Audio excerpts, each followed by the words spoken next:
Thanks a lot, Thierry, and I would like to thank the organizer for honoring me for this award. So, as Thierry said, I did start my medical career as a pediatrician. And actually, the man who killed the pediatrician and gave birth to the myeloma specialist is in the room, and I would like to thank him very much, Jean-Luc Rousseau, for his very good advice at this time. Thank you, Jean-Luc. So, when I did start to work on myeloma, it was about 15 years ago. In the IFM, we tried to set up a network. And especially if we wanted to make some biology, we need to have some good samples from the patients. So thanks to the IFM, we have been able to build a network where all the myeloma samples are sent to a centralized lab, and this enabled us to build the largest tumor myeloma bank in the world, I think. And then again, thanks to my colleagues in the clinics, we have been able to clinically annotate this database, and so we are now able to have a very good number of patients with very good clinical data enabling to perform retrospective prognostic studies. So I will be very quick because tomorrow morning I'm talking about prognostic factor in myeloma, and all my work I've been dedicated on that. So I will go quite quickly on the slides. So fish in myeloma. So first, and it was a joint paper with Thierry Facon in 2001 in Blood, showing that deletion 13 was important for the prognosis.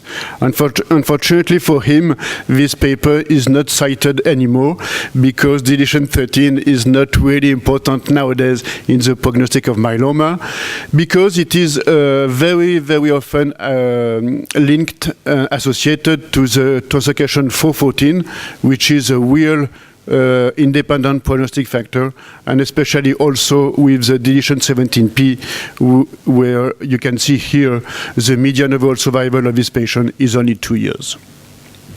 Then we worked on chromosome 1. So first, 1q gain, there have been some publication in the literature saying that 1q gains is important for the prognosis. You can see here that in our IFM cohort, it is not really the case, because the median overall survival of these patients treated in the 2000 from 2000 to 2004, it was 5 years. So I think 1q gain is important only if it is not associated with other good prognosis factor. More important is the deletion 1p32. You can see here that the median overall survival is exactly the same as 17p deleted patient. More recently, we tried to dissect the role of other chromosomal abnormalities in high-risk patients. You can see here in red, you have the patients who are really high risk with a very, very quick death after diagnosis. But we also have some patients, you can see here, it is about 30% of the patients with the 414 who are still alive at 8 years.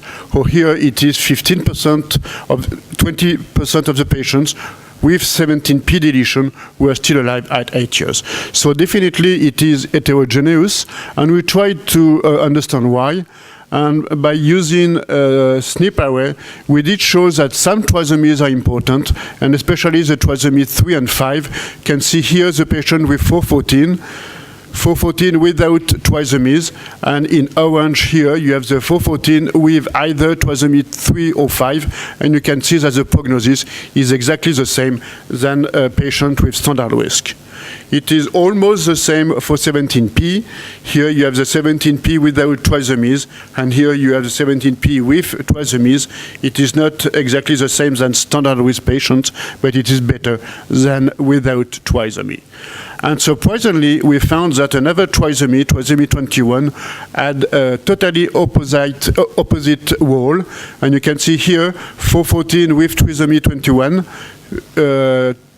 414 without trisomy 21, no 414 but trisomy 21, and standard risk.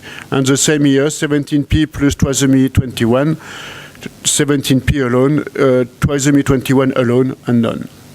So we think that in the future we'll be able to stratify the patient, not only for high risk, but also for all the patients, because so far we don't have very good risk marker, and we do believe that these trisomy 3 and 5 could identify patients with a very, very good, probably 80% 10 years survival based on these trisomies. More recently, we moved to genomics. So Paul already presented this cartoon. And so you see that the median number of mutation in the patients is 58. But we have some patients we use the next generation sequencing to address the question of the minimal residual disease. And you can see here that the IFM-DFCI trial for patients who were in the CR, if the MRD is below 10 to minus 6, the 4-year PFS is 83%, in contrast to patients who were in CR but who had a positive MRD, where the PFS at 4 years is only 30%. So I think that in the future, MRD will be very important, not only for trials and drug approval, but also in the management of patients. So to conclude, it was a long trip. I don't expect to stop here, so I do have some project for the future, and my main objective is to help the physician to develop personalized treatment. Paul said that we now have more than 10 effective drugs in the patient. The question will be how to associate them, how to sequence them, and so I think that the biology can help for this decision. We'll continue to work on high-risk patients because these patients did not benefit at all from the improvement in the drug development in the past. And I think that these patients should be deleted from the common trials, and we should have specific trials for these high-risk patients. I took the goal also to try to continue to push to have more good myeloma papers in blood, especially clinical papers, because in the past we didn't see many clinical papers in blood, and I think we should have more. And of course, I hope I will be able to continue to have fun with my IFM colleagues and all the other colleagues. Thank you.